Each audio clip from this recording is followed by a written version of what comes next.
Okay, and supposedly we are live this time.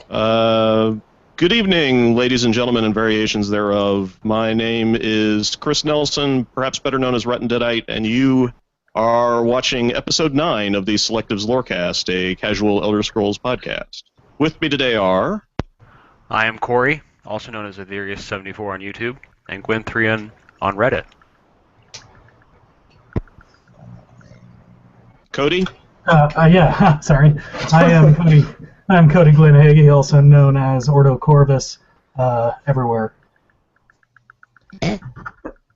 I'm Joe, known as Jeroic for the most part in this community now, and a million things in a million places. I'm Luther, better known as Darcius. Hi, I'm Nathan, and I'm also known as Mr. Flippers. All right, and today we're talking about Iam, the last member of OMCV for us to discuss, and also, unfortunately, the one that seems to have the least community speculation about. She has that in common with Set, but it seems like Sothasil has gotten a lot more... I don't know, there's been more examination of Sothasil. Maybe the whole mystery thing is like a dare, and everybody just wanted to try to figure him out. But the fact that we can meet Iam means that it's less of a challenge. I don't know. Well, more has been put onto honestly, Sothasil lately because Yeah. of both ESO with the whole water thing, and because of the clock Train with encoder. Wheels of Law. No, not just that encoder. Oh, the that, thing yeah. he did. Sure, yeah. And but there hasn't been a whole lot of talk about Iam in the community, and we think that's a shame. Yes. And so we're fixing it. Woo! Yeah. So yeah, right. Yeah, we're gonna Trying to fix it. we're gonna fix it. Yeah. Does anybody have a place they want to start? Well, I just want to say, first off, that Almalexia is kind of... She has not very much lore in the past before ESO that we can really examine, other than her holy book that was in Morrowind, and that we know that she's the face of the OMCV. So we may not go as in-depth as we did on Sothasil, and definitely not as in-depth as we did on Vivek, but we're going to try. Yeah, you're likely going to hear absolutely every stitch of everything I know about Iam in the span of this hour. It's going to be bad. I think a good place to begin is kind of with, let's go back as far as we know about her, is about her and Nerevar. Okay. I think. Okay. Yeah. So, Lovers. yeah. Possibly married, Yeah, possibly married. depending on how you interpret things. So we know that she's from... Yeah, for sure. What, like, Nerevar became married to Almalexia? I forget if that was the order. I feel like the point was that he married her, so he had kind of increased in stature that way, or in societal stature. That's certainly been the way I thought about it, yeah. Yeah, that's what it looks like, because we know that she was from a well-to-do family from Mournhold, right? Mm-hmm. And the city would eventually take her name, or part of it anyway. And it's, again, we know, so that's what we know. She was of a well-statured family, maybe even the ruling house of the city. And Right. Nerevar, a Caravaneer, married her. Supposedly, yeah. There's a couple of lines in the 36 lessons that lead me to believe that she actually has more than one husband, or that she's already married. Sermon 8 says that she's accompanied by her flickering husband state, yeah. and that is attempt to meet her ever-changing need. And I just don't know what to make of that. I mean, I'm actually probably going to cave and ask for help. I'm thinking it's like a magical vibrator. Well, that could be. I heard what I said. I didn't hear what Nathan $1 million idea right there. Yeah. And I also thought that was a reference to Boethia. Oh. Her husband's state, because I thought that was sort of like reference to Boethia's sphere and how that relates to her. Oh, like she Well, see, could be, like this is a like Boethia has a husband of some kind. Is that what you mean? No, that Almalexia's husband state is Boethia, and because Oh. there was Almost like a sort of because Mary nunnery. Hmm. Yeah, it could be. I approve of this interpretation. Literal. yeah, because Yeah. even from Like Sermon my 1, literal. Boethia follows her. Right. The reason I interpret it this way, though, is because it's channeled to suit her ever-changing female need, which I interpret as, like, it's there to essentially give her whatever sexual pleasure she needs at a given time. So basically, it's like this overly complex magical vibrator, basically. Yeah. It's there to keep her fulfilled, so she can keep her brain on important things like protecting Morrowind. Well, it wouldn't be the weirdest thing that happens in the 36 lessons. So Absolutely not. I suppose. Well, like one of the things that I do enjoy discussing about Iam is the fact that she's called mother by almost everybody. Yep. And this is probably because we can assume that this is because she has a sort of a leadership position in New Veloth with the rest of the houses, and people like they refer to her as mother the way somebody would refer to somebody as queen, sort of like the queen mom. Okay. I understand. Well, I understand your perspective, but I don't think so. I think she really looks at Morrowind as her child. Well, that was the other thing I was hoping we would talk about is the IFW actually mentioned, and I'm sorry he wasn't able to show up today, but he mentioned a theory that he has that all of Morrowind. Well, we were talking about how Iam has no children, and that of Almcv she's the only one of the three who doesn't seem to have something that can easily be declared as her child. And IFW pointed out it could be that all of Morrowind is her child, like you were saying, Aether. I think that's a good theory to run with. But let's explore that for a little bit. What do you guys think? How do you guys think that could be interpreted? Would you like to go first? Okay. I thought that was probably kind of a literal interpretation of her status as Mother Morrowind, and that's what he interpreted that as, because, yeah, Mother Morrowind is her child, I guess. So, I guess in the respect that she gave birth to it, or in the respect that she mothers it, or what? In the respect that she mothers it. I don't think she quite... Oh, no, she could technically have birthed Morrowind in the sense that the Almcivi did in Red Mountain. After, Well, Dunmer, rather. They birthed the Dunmer people. Yeah. When Resdania, the Dwemer go away and it becomes Morrowind. Mm-hmm. Yeah. I kind of go with the nurturing route as well. Yeah. Mm-hmm. Like, especially like I had just finished. Can I go? I just finished reading Hero with 1,000 Faces. For the child, the mother is like a mythic protector, and she's also the warrior aspect of the Almcivi, and therefore the protector. And Vivek sort of shoulders that too, but she's sort of the war aspect of the triple god. So I sort of figure, like, she's not the mother as in literally gave birth to it, although I do like the idea of, like, the Almcivi gave birth to the culture of the Dunmer as we see it, but she does kind of fulfill the symbolic mother-protector role a lot. Yeah, that's what I was going to get at, is that she's associated with war as well as mercy.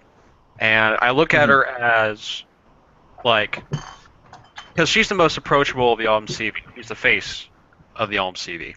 And I see her as someone where the Dunmer can go to her and be like, hey, I need help, and she would be like motherly that way. But as well, she would be, if you got some Cyrodiils up in your grill, she's gonna be very angry and kill them. She isn't gonna let people abuse people. And that's how I interpret, because she's motherly in the way she acts. I don't know if she necessarily gave birth to Morrowind, but she's motherly in the way she acts and what she does and what she represents.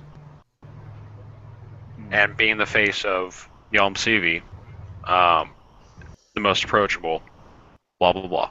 So, I'm going to suggest that it's not an accident that Iam is not portrayed as having children. As in, I'm not going to say that we're just missing it, like we had for quite some distance of time with Set. But I think the biggest clue to that is the fact that all of Almalexia's personal guard are called her Hands. orphan. And Yeah, well, yeah, her orphans. Well, there is an yeah, orphan they're child, all yeah. supposedly orphans, so she's adopted them as though they are their children. And it strikes me as interesting that she would consider them to be her children because she doesn't have any of herself, of her own, I mean. And Well, I've seen that happen in the real world with the infertile parents. They'll adopt a lot right, and have exactly. their mother raised that And way. that's kind of one of the things that I was thinking about was that it sort of it made me wonder if Iam has more than one husband, assuming that Nerevar is not her only actual husband and that this all-changing, flickering husband state is not a giant walking dildo. Is it possible that she's not capable of having children biologically? It's a possible way to read into that, definitely. I mean, Why do you think they would write that into a character that's called Mother? it's I don't know. You know, It would give her impetus. yeah. I mean, Mhm. if it were not for some of the things we know about Mournhold and some of the stuff Kirkbride and some other people wrote about her after Morrowind, I feel like because she's sometimes called Almalexia the Lover. And I don't know if that's because I almost think of her in a way as a prostitute. If Vivek didn't already fill that role, because on the meta, What? I don't know. No, I Just think I going follow further, what do you. I you think I mean? follow you. Yeah. Okay. So, because I don't know, I feel like she's like a high stat. Like kind of like priestesses. There's sacred prostitution. I did Right. not know that. No. of Mesopotamia, Yeah. the ancient Mesopotamian cultures. Yeah. And Greeks and things like. I feel like that she was from a high stature house, and she was a priestess that was also a sacred prostitute. I really feel because it goes with Boethia's sphere. It would fit with the Chimeri. I mean, there is a lot of Mesopotamian bleed over into Yeah, plenty. the Chimeri Yeah. Dunmeri culture. That's the aura she always gave off to me. Like she was in a sacred position of leadership, but as well she was also someone who was high stature. And but there's no proof of that again. Yeah. Yeah, Well, there I is a think way to get that, though. they do kind of imply, but don't really outright state that with the Debellan priestesses in Skyrim, Yeah. which leads me to believe that if they wanted to say that about Iam, they would have. Yeah. Seeing as how they, like back in Morrowind, they didn't have a problem with things like slavery and drug abuse, and they kind of glossed that over in later assassination. games. Yeah, and political assassination and stuff. It kind of seems like they probably would have outright stated that if that was the case. But you're right that it does seem a little bit in character for there to be a position like that for Dunmer culture. Yeah. Well, I was going to suggest that one of the well, again, my head goes into metaphysics for almost everything. And one of the things I was going to suggest is the fact that Iam's sphere being the warrior, it's not a protective, it's not a creative side of the Set Iam dichotomy. Yeah. Which means that, metaphysically speaking, she's not able to create, which means she's not able to produce children in any form, which is one of the reasons why I suspect she had to go to a Netchman's wife to produce a artificial womb, essentially, for her child, Vivek. Yeah, that makes sense. Yeah, So, but then again, that of course raises a question like, well, if that's the case, then because she assisted with Vivek, doesn't that mean that she was actively creating something, which just completely invalidates my point? Yeah. Yeah. Yeah. And Is also, it possible? I mean, going with the whole sacred prostitute idea we were discussing, is it possible the Nitchman's wife went to her? Yeah, that's possible. It's just Well, no, the 36 lessons pretty much states outright she took a Netroman's wife and said, I mean, she went and just found one who was like, hey, you! And that was basically it. Yeah. Well, she didn't impregnate her though. No, she So that stated would be you is an egg and a symbol and a symbol and a yeah, the seven-syllable egg was spell. already there. But So she didn't well, create no, that. She just influenced its development, which is a nurturing thing. very possibly, but I sort of suspect. I think I mentioned this in the New Whirling School site that it's possible that her statement "in you is an egg" was the inception. Does that make sense? I don't know if I explained it any better on the website. I might not have. But what I was trying to say was that the statement of "in you is an egg" is the act of her Conception. creating the egg. It's Of the her command of placing now the egg. there's an Yeah, I maybe. could see that Or as not. being the case, Or not. but Yeah. it kind of cuts out all the rest of this discussion. Like, Yeah. like that definitely is a way to read it, but like if we do read it that way, then we do kind of have to toss the non-creative thing. Yeah, which So I I don't guess have any it's problem with. box You racing. know. I I like the non-creative thing. But if we think about AM, what her sphere is supposed to be, she's the healing mother, the Lady of Mercy. She's she's kind of Mara-esque, but at the same time, she's She's got the flip side of that too. I mean, yeah, she's she has the violent. flip side where she's Well, that's- very destructive. what happened to and Tribunal when she goes batshit insane and Spoilers. yeah, spoilers. She goes insane. Kills, You've had 12 years to play it. Come on. It's your fault at this point. Yeah. kills with the You've had spell your and chance. very she's seeing enemies all around her and she's plotting against people and it just I don't know, it's completely different than her face. Well, I think that's the more Boethia likeness of her. Like, Yeah. Well, and I think you go down Snake. to, I know, for those of you who've played ESO, I mean, she still very much has that personality back in the second era. I mean, she is, and I think it could be that maybe the centuries of vigilance, toppled with the loss of the connection to the heart of Lorcan, it all just kind of came crashing down in one paranoid shitstorm at the end of the events of Test 3. In ESO, you see her, I mean, she's got her fingers in everything going on in Morrowind, and most of Black Marsh and Skyrim as well. I mean, she is playing puppet master to the entire Ebonheart Pact, and there's all these enemy plots going down in Morrowind, and she's manipulating those, and she's manipulating the Morag Tong into helping to take out her enemies. And it's like when you meet her, I mean, she's very kind, but you also get the image that this is a person that is in a state of constant, never-ending vigilance.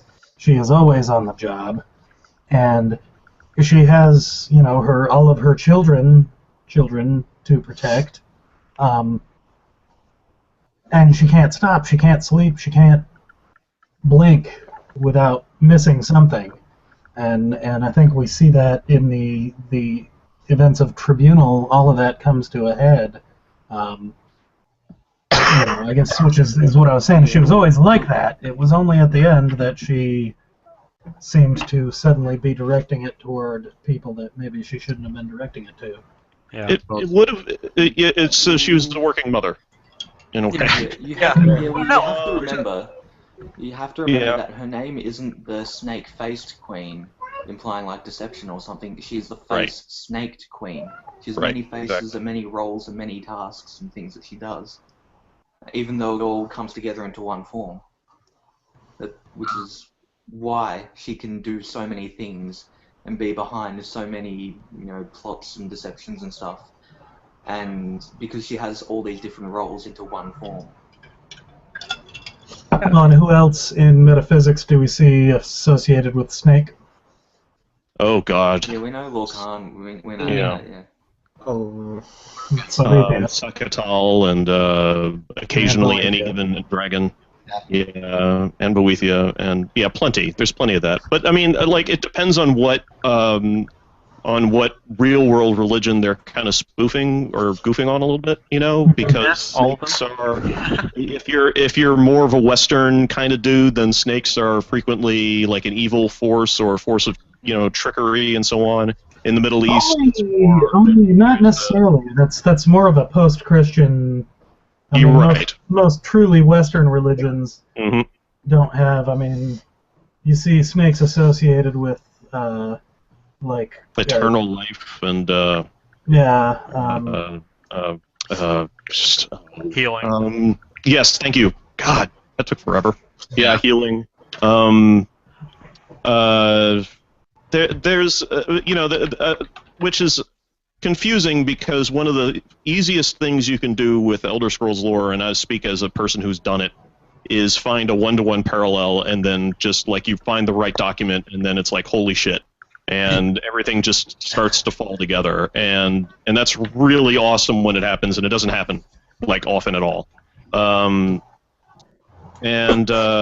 actually, I don't know, maybe I should link this in the comments of this video if I can remember.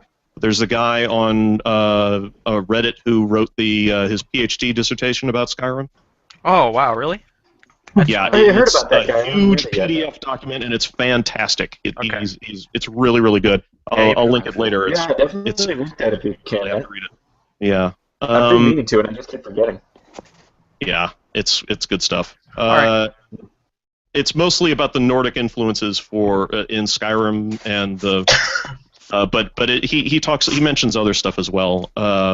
Beowulf, I imagine. You think? Yeah.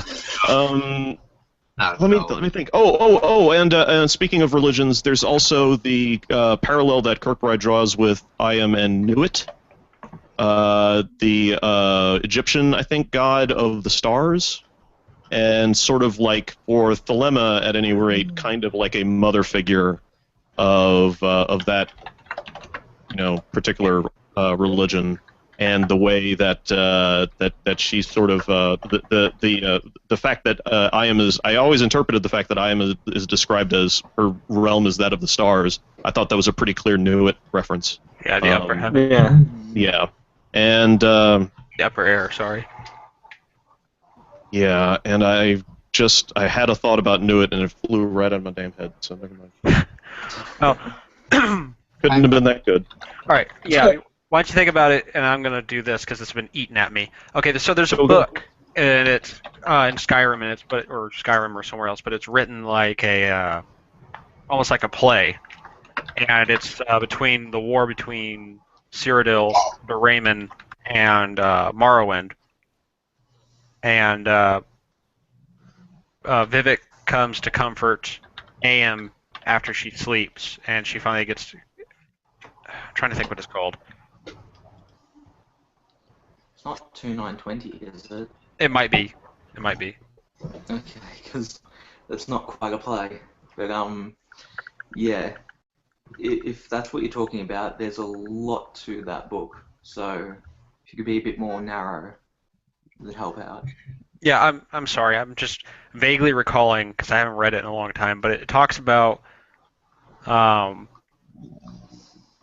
like Vivek is sent on a mission by her to go get peace with Raymond before there's an invasion or something. And it just reminded me of how Ayam tirelessly is the warden of her people. So, yeah, I don't know. I lost my train of thought. I should have researched it better. We're doing that a lot. Yeah. I guess another point we could point up is that if we look at the mythology, or not the mythologies, but Red Mountain, and we talk about Ayam being deceptive or manipulative, there's a lot of stuff in Red Mountain that seems to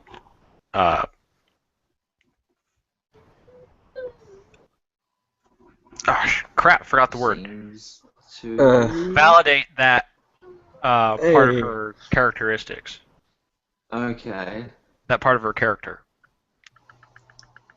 Yeah, because they did murder, theoretically, her husband, so Yeah.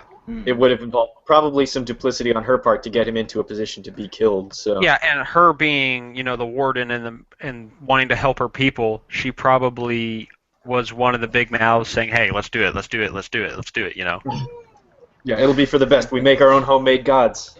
Yeah. We know that it's good for the people, because the Daedra cannot be trusted to be people-friendly.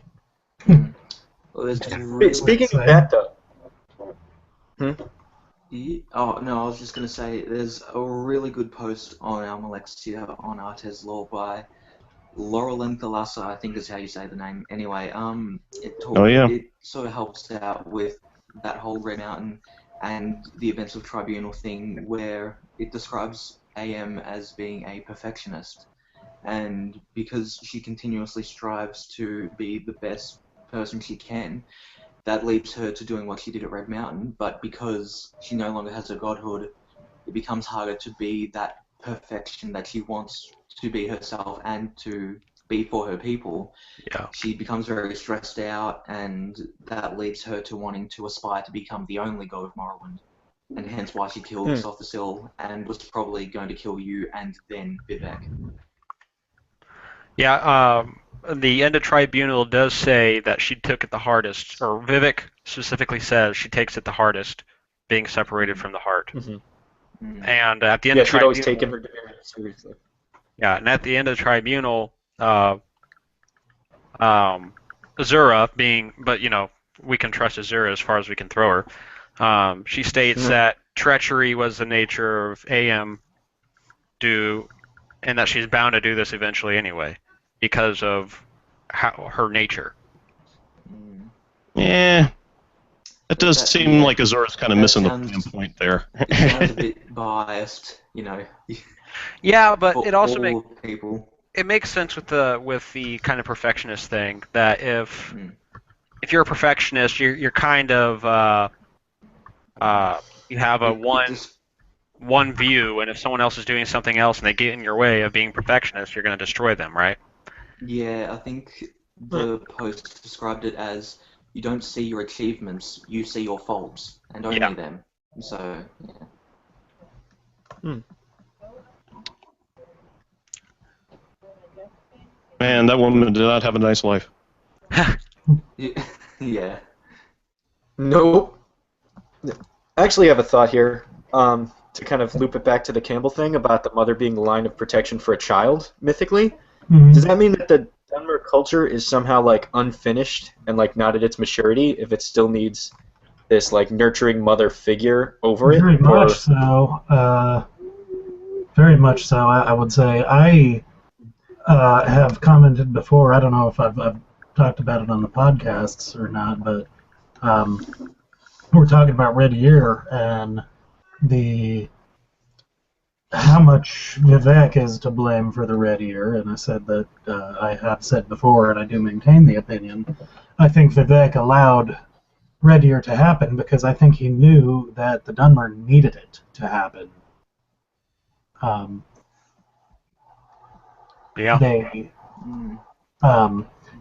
It was during that time that all these disparate houses, and you had settled people and Ashlanders, and you had Imperial supporters, and you had, Risdaean secessionists, and all these different competing ideas, and then all of a sudden they're driven together. When we were not many houses but one, as it says in the beginning of Coda. And I think, in a way, it needed there needed to be something there, especially after the fall of the Tribunal, to elevate their people as a culture, to elevate them to what they could become. I think at the time at which the Tribunal came onto the scene, the Chimer needed them.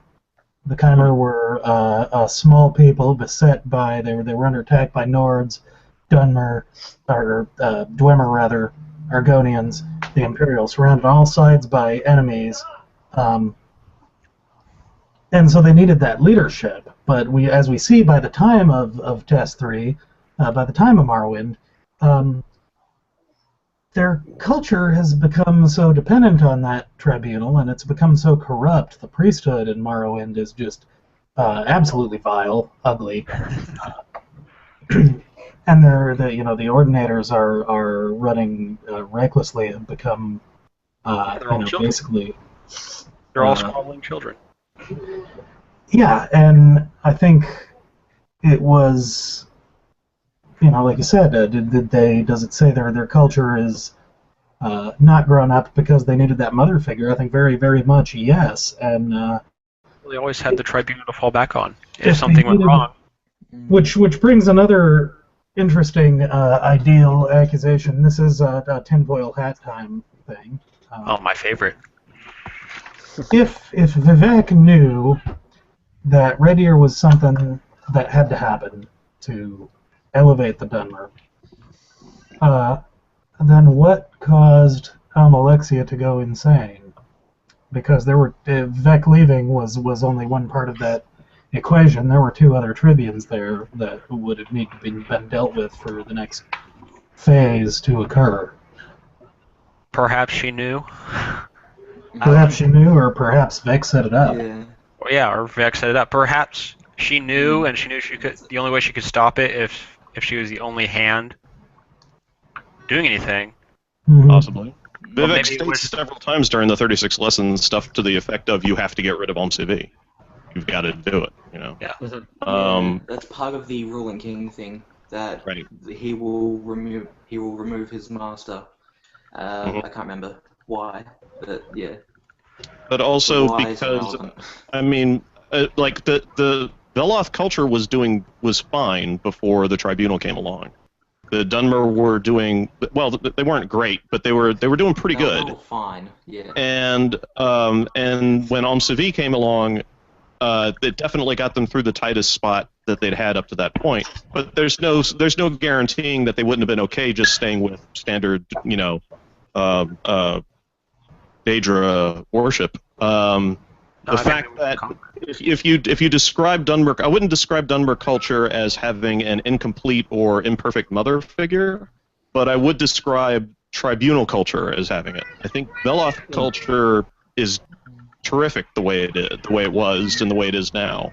But when CV stepped in, they stepped in as extremely powerful mortals, not as gods, which is kind of one of the points that I try to make, is that I don't think you can consider CV to be gods, and I don't think Vivek considered themselves to be gods either. I not really. Not to the degree that the Daedra are. I think that the definition wiggles around a lot depending on who's writing what. But it seemed to me as if one of the best arguments for the ending of Tribunal is that the CV were not ever qualified to do what they were trying to do. But that doesn't necessarily mean that they would have had to have done it in order to maintain the Dunmer, the existence of Dunmer on Nirn. I mean, for all we know, if CV hadn't shown up, then the Dwemer and the Nords collectively would have sandwiched them into oblivion. Yeah, if you recall the state of the Velothi, they had divided into houses, and they were petty fighting within each other. And we know this is true because I think the Velothi culture shared a similar house setup that the Dwemer did. I believe the Dwemer were almost city-state-esque. They were more confederate, based on what we see in Hammerfell and Skyrim and even in Morrowind. I do kind of get that impression too. Yeah. Yeah. Mm-hmm. So I think they have this house set up, and the different houses, mess with each other. But I don't think the Velothi had been one people since Veloth was alive. Oh, yeah. Okay? Yeah. So the Velothi were divided at this time between many city-states, many warring factions, or, within their religion. And you had the Argonians at the south, and the Velothi were trying to expand their land, and the Hist and the Argonians aren't having that. Raymond, you had the Raymond Cyrodiils, who were messing with them in the west. You had the Nords in the north, and you had the Dwemer in their heart. What are you talking about? And they weren't Wasn't- even united during this time, so they're fighting off stuff, trying to remain as a culture and not be conquered by anyone, and they're trying to maintain the religion. At the same time, they have enemies at all sides. And I really believe that the only way they survived was when the Hortator came about, united them, defeated them, and then... Wasn't Red Mountain at the same sort of time? Well, not the same time, but around more the Alessia kind of Yeah, period in Cyrodiil, not Oh, really. yeah, sorry. Because I'm pretty sure Yeah, sorry, I forgot. Dumac and Nerevar go to some Yeah, that's right. event in Cyrodiil. Sorry, I was thinking again of the Morning Star 2920 stuff. Yeah. Yeah, well, yeah, you're right. It was Erewhon, Elysian Cyrodiils. So... Near the end of the first era, right? Yeah. It's just, in order for the houses to stay maintained as one house, because at the time under the Hortator they were one house, right? Mm. They needed someone with the power to make sure all the houses stayed together, at least in a loose union, right? So the Hortator isn't going to hold everyone together always, because he's a war leader, and if there's no war, they don't need it. Yeah. So Mhm. the Sounds a lot like America. the Tribune, seeing this, seized upon the heart, killed Nerevar, or not, and became what they were, to make one people.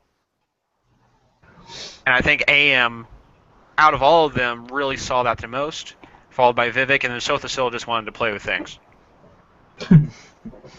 Bring me my toys. Yeah, no, really. If I poke this button in physics, what does that do? That's really how I see it, in my opinion. I don't think the Velothi culture was any more perfect. I think it was just more different. Like, I feel like, because you had the Tribunes hand-holding the Dunmer, pushing them in the direction they wanted them to go, which is more close together. You have to remember, you have the great houses, they meet, the 5 great houses meet, and they have kind of like a parliament or whatever, where they talk. They don't necessarily pass laws, but they just talk. They're on talking terms, even though they're killing each other. So they're more together than they were in post-Velothi Shinmer culture, right? Yeah. Or am I just crazy? Yeah. Well, I would say I that can see that. this is tenuous at best for Velothid culture in general. Just because the 3 political houses tend to be conflicting against one another Oh, constantly. yeah, absolutely.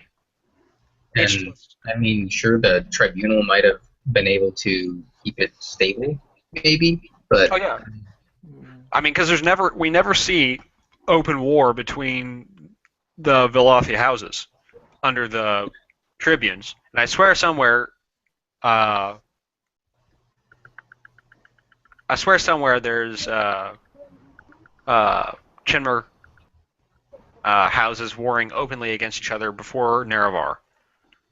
well, the 3 Daedra that they worship, Yeah. they don't really, they don't want open war. They want Yeah, so they aren't destroyed. They aren't removed from the earth. he is the prince of plots and follows the queen of assassination.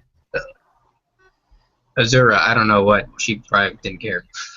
Yeah, I'm not sure either. I don't know what her end game was. Yeah, well, she's mysterious. That was her whole point. I guess so. The I was reminded briefly of something that I found while we were trying to come up with the main plot for Tatterdemalion, which was we were messing around with the idea of Campbell's hero's journey, but it is kind of, well, let's just say it's just played out, man. I mean, everybody freaking does it. And at one point or another, I found a reference to a book written by a lady named Maureen Murdoch, who felt that Campbell's hero's journey was too, I'm probably using the wrong terminology here, but I'm just going to screw it up and let people on the internet yell at me. I think she said that it was too masculine or too male-oriented, and she wanted to do a hero's journey for a woman. And so she wrote a series of steps out like the hero's journey, but for fairy tales told about girls or young women. It would be great if somebody did something like that about Tess. I don't know who would write something like that, but it'd be great if somebody did. It'd have to be about. Well, we considered briefly using this structure for Tatterdemalion, and in theory we probably still could have. But I somehow really like the idea of using a not Campbell plot line. But a lot of there are a lot of similarities in Maureen Murdoch's version, but one of them, one of the variations, is that the sort of big evil bad guy of her storyline is almost always the main character's mother. Oh. Who is usually the evil witch in this configuration, and that the father figure, frequently like the king to the evil queen, or the husband to the evil mother, frequently turns out to be powerless and incapable of helping the main character. Oh, yeah. Yeah, makes total sense, because then it's like Flip Campbell. The mother can't protect you anymore in Campbell, and now you have to go and be a man. And now in this one, exactly. Flip it. It's like your father can't protect you anymore. Now you have to be a self-actualized woman. Exactly, and the cool thing about it was that it's not that the mother said just in Campbell, the mother just sometimes, depending on what variation you're talking about, just announces, "I can't help you anymore. Get the fuck out of my house." But in Maureen Murdoch's version, the father has the clothing, is clothed to be powerful, but in fact turns out to be inept or ineffective. Or enable, yeah. And it's like his dark secret that he really doesn't know what he's doing, you know. Yeah. And then at the end, the last stage of Maureen Murdoch's quest outline is that she becomes effectively the new mother, replacing her old mother and becoming a new one. In other words, starting a family of her own, I guess. I don't know. Okay. Before we move on with that, do you want to maybe relate that with Almalexia? Because it seems like you could talk about that for a while, but this is the Almalexia Lorecast. Well, so that's what I was going to say. Was that this feels a little bit like this seems a little bit like Almalexia is the evil mother here. Yeah, in Tribunal. And that Set is the father figure who has turned out to be ineffectual because, I mean, we can count on one hand the number of things that Set does in Morrowind, and that is he dies. And so if you kind of think of Morrowind in this, I'll make sure and try to link to something about Maureen Murdoch's book, but I don't know if I'll be able to find a version that we can read for free. If you sort of take the structure as the Nerevarine is the daughter or main character of this of Maureen Murdoch's quest, then she is essentially taking on her own mother and replacing her as the leader of Morrowind, or anything for that matter. You know, the ruling king, if you want to use a 36 lessons term. Yeah. This is all terribly relevant to my personal projects, and it's just killing me here. I hope you have a notebook, dude. I'll try and email you the notes that I made because I kind of summarized everything up in. I just don't remember where I was reading her. Like, I don't know if I actually read. My memory is this bad. I don't know if I read the book or not. That's how bad. I may not have read Maureen Murdoch's book. I don't remember, but I have the notes. I wrote something down. If we got nothing else, I just wanted to... Say again? Oh, and that's like, what was that quote that Mankar Cameron says, enter your mother, you enter... And he who enters paradise enters his own mother. Enters his own mother. Yeah. Instead of entering your own mother, you're killing your own mother. But I don't think you're in paradise. Metaphysically speaking, it's the same thing. Yep. Okay. I mean, it's the same thing in 36 Lessons. You can have her, you can marry them, and by marriage, I mean silently have them murdered. Mm-hmm. You know, Yeah. It's there's a lot of sex equals death in metaphysics. Yep. Yeah. Yeah. I think we should go on to the thing that like everyone winds up talking about is like who's the strongest in Tez, and I think it like not even considering Kirkbride's comment that if Vivek and Almalexia were to fight, AM would just stomp him. Hmm. I think that even from Which their I love. roles, yeah, I think even from their roles in the Arms V, Almalexia is already the strongest by default because Well, actually, I know I kind of see the three of them sort of like either like an event or like a fight, say.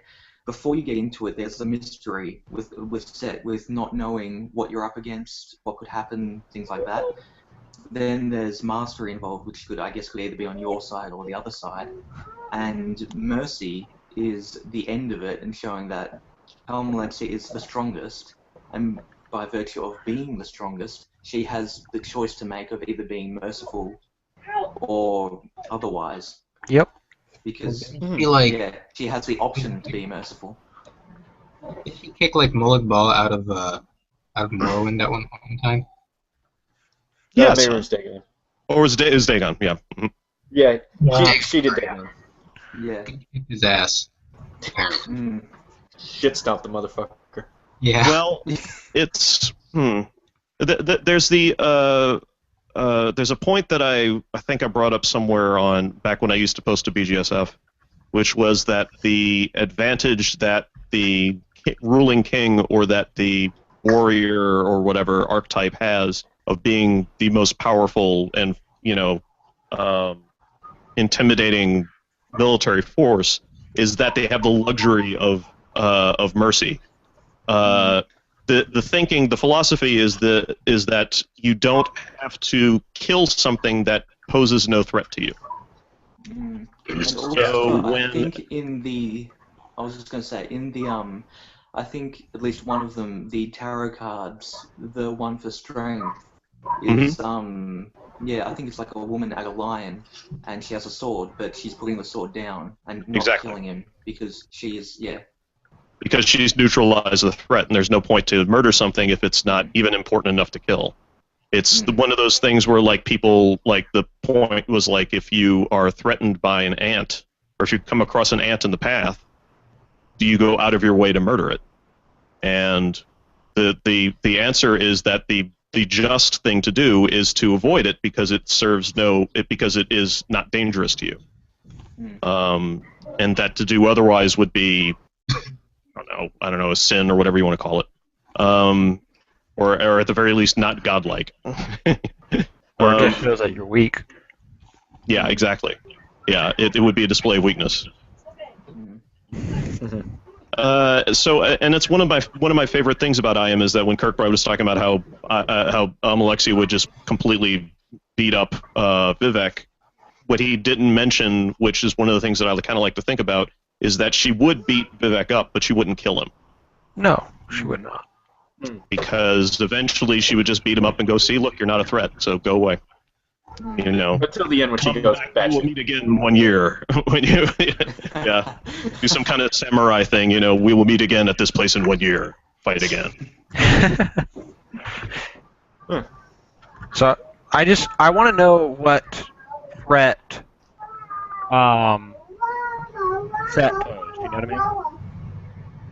That she had to go out of her way to destroy him. Oh, yeah.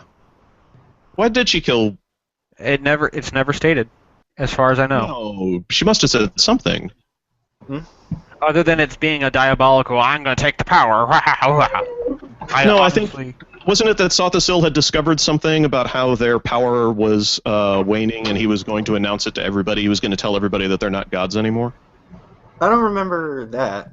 I do feel though that once they lost their divine power, they might have just been, now all things being equal, we don't have our divine powers anymore. So I need to make sure I stay on top because I don't know if I'm going to lose it faster than you guys. Well, that again raises a question: of why? How does killing Set help her out? I think it's just either of them. She wants the love and adoration of the Dhamma people, and I think she feels like Set and Vivek might equally be taking some of that from her. So if she gets rid of both of them, then everybody has to love her because she's the only one left. That makes sense. Man, it's been so long since I played more of I'm this. looking for the dialogue right now. Yeah, I just did Thank Tribunal. God somebody's I doing do not remember that. I did Tribunal like 3 weeks ago. I do not remember that being mentioned. But I could have just missed it. It could just be me not seeing it. Well, she does the whole bad guy James Bond villain speech when she paces up and down in front of you. And you it's like, can't move. That's so during good. there. But no, it's I do feel like at that point it's not her acting as I am the god anymore. It's Almalexia the person who's kind of as different as Vec the god and Vec the mortal. So Almalexia the elf can probably function in ways that the goddess can't, and vice versa. Actually, that the bad guy speech reminds me of something that they talk about in Morrowind Development, where the reason why Almalexia wears a mask for that scene is because they didn't want to have to do mouth motion capture for her mouth to sync the audio, so they put the mask on her just to save some time. So, and it wound up actually being a lot cooler. It was actually really good, yeah. Yeah. The second she shows up with that mask, you're just like, oh Christ, this bitch is gonna friggin' wreck me. I just know it. I just know it. I remember the first time I fought her back in when Tribunal first came out. She wrecked me. She destroyed me. Completely cleaned me up. I was like, oh my God, her sword is on fire. Where do I get one of those? Yeah. Your sword is on fire. No, you don't get that sword until after. You don't get that You until get the other sword that's on fire. Oh wait, no, you do. No, you get do. one You do first. get that sword. Yeah, you do. They give it to you specifically to go and kill her. Ghost. So it's like, yeah, your sword You is have on to go fire. with Shut the hell up. to get it. Mm-hmm. Yeah. And you can't kill Daedra until it's on fire with it, as I learned. That's what killed me a lot in Tribunal. So I'm like, oh shit, I can't kill them. And I threw away Squaggles, they do nothing. it's just steel. It's just steel until you light it on fire. Yeah. Not finding And so we're going. Oh dear. all I'm seeing is the Sothasil always thought himself our better, shunning us, locking himself in his hole. He spoke not a word as he died, not a whisper, even in death he mocked me with silence. Well, since we're all relatively stumped, although I think we had a pretty good idea, I would like to ask anybody who's made it this far in the cast to leave a comment below on why you think I am killed Set. I'd really like to get some theories on this, because... I would like to... Do we want to discuss it? I mean, do we have ideas of why that could have been? I mean, I pretty much already my ideas, ideas but on that. It's just, Yeah. it's like because they were all losing their divinity, and she wanted to make sure she stayed on top for longer. Oh yeah, I kind of talked about that before. I think, it's like I said, she shows signs of having always been a paranoid person throughout history, and I think that really kind of came down very hard on her at the end there. I just don't see how killing Sothasil keeps her on top. Well, like I said, if Trying what to she limit really the wants, I'm sorry? well, just if what she really wants is the love of the Dhamma people, then by removing the two other gods of Morrowind, then she could be the only one they could love. So, Yeah. Yeah, how much suppose. does faith affect their power exactly? Like, As to the best of my knowledge, it doesn't in any way. It's based entirely on doesn't. their access to the Heart of Lorcan, isn't it? it doesn't really have to. I mean, she could just want to be loved. That's true, too. You know? Yeah. that's also the case. How much do their anticipations affect them? Why? Because- I don't think they infected him at all. I've always kind of thought the anticipations thing was sort of like a, religious political move. It struck me as a way... You're still kind of the Daedra that you guys were worshiping before. It's just we have different faces now. Okay. It's like putting Christmas it on was- December 25th. It's Yeah, right. It was the Tribunes trying to legitimize themselves. Yeah, but they could be acting in a way that causes them to mantle the Daedra, and therefore they act more like the Daedra. I don't know. It could be. Yeah. That's a thought. Maybe the reason why she murdered Set over Vivek first was because she loved Vivek more than Set. We know that they have a relationship, far as that's closer to We each knew other. that Set and her had a relationship too because they were banging in one of the third. Yeah, they had a threesome. Yeah. Oh, okay. Yeah, Set Also- divided himself and was like banging. Yeah. One of them was banging. There's a two-person threesome. Okay, Also, I stand corrected. Really boring answer is that they could make it a lot easier if they just dig it in a whole new area instead of having to put that into Morrowind or regular Bardenfell. Maybe she thought that Again, she boring could like. answer. Oh, sorry. Um, Maybe I'm thought that she could like if she killed the other two, the energies of the heart would go directly to her and she'd get more powerful. Oh, that's something I could buy. Yeah. Fair Kind of enough, competition for because- resources, basically. Yeah. Mm-hmm. Because if it goes between three of them, and Dagothar was stronger than all three of them, and it only went to him, maybe there is something to that. Yeah, The that makes a heart- bit of sense. But this happens after the heart is actually destroyed, you know. I don't know if Well, it that's depends on Not necessarily, the depends on question. how you play it. Oh, yeah, no. I made air quotes, but I know you guys can't see it. I'm sorry. No, I know. Oh, yeah. Good point, though. Well, But it is after they lose direct access. Yeah, and also, isn't it possible that she killed Set before you destroyed the Heart of Lorcan? I don't We know. have no idea how long Possible, Set's been but down there. I really prefer the idea that you had to get the Mars band so that she could then use it to transport herself to the Clockwork City. Right, okay. Yeah, that makes sense. Boy, it's been a long time since I played that. Has anyone ever beat Tribunal before they beat Morrowind? I don't know if you have. Yeah. No, you have access You to can it. do it. You can, You can yeah. access Once you it. get level 6, you can go. Like right away. The first time I beat Tribunal, it was by accident. I got a hold of the Mayor's band way earlier in the quest. I just kept going down in the dungeon, and I came across the ring way before I was supposed to, and that was pretty much that. Yeah. It wasn't until I did my second playthrough that I found out it was like, In the bottom of this dungeon, you're like, oh wait, you mean this thing? Oh yeah, that. it wasn't until my next playthrough that I discovered there's like this whole arc that I just entirely blew past. Wow, I was totes gonna sell it. Boy, is my face red. Boy, do I feel foolish. Gonna use it to buy some ebony. Oh well.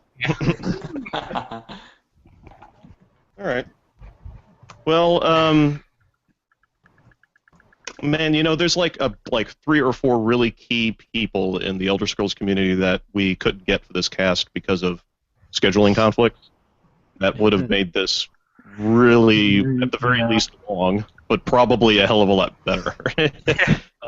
And also, I just love having 6 guys sit around talking about Almalexia. I think that's really appropriate. I think that's shut up here. But all right, whatever. Yeah, it's a bit of a shame. Yeah. We did say we would only try. There's we can. nothing to At the very say. We beginning. can't come back to this and revisit these topics again in future Absolutely, we casts. can. Actually, I was just talking to Tabitha on Facebook about doing a follow-up, and I really hope we get the chance because I that'd would be like to great. get Tabitha in Yeah. here for that. And I want to follow up for Almalexia. I want to follow up for Vivek. Just do a open up your camera, follow up +1, Probably. part Yep. 1. That is. Mhm. By all means, do it. Yeah, and if I have to, I'll just start stringing them together and just upload one video of something. I don't know. We'll figure it out. But anyway, I think what I'm saying is I think that's going to do us for tonight. Alrighty. So thanks everybody for watching. We'll probably have another one. I don't know. How are you guys looking for the holidays? November, December? Probably. I'm an open book. I mean, We're in November. obviously going to be some days that we're not available, but I would like to keep doing these as I long want to do as. this for Christmas. I Do have- we want to finish up here and then discuss the scheduling? Yeah. Let's Yeah, do we should. that. Yeah. So we'll try for something in December. But in the meantime, thanks for watching, everybody. Bye-bye. Bye. Love you. Okay, bye-bye. Blah, blah, blah, blah, blah, blah, blah.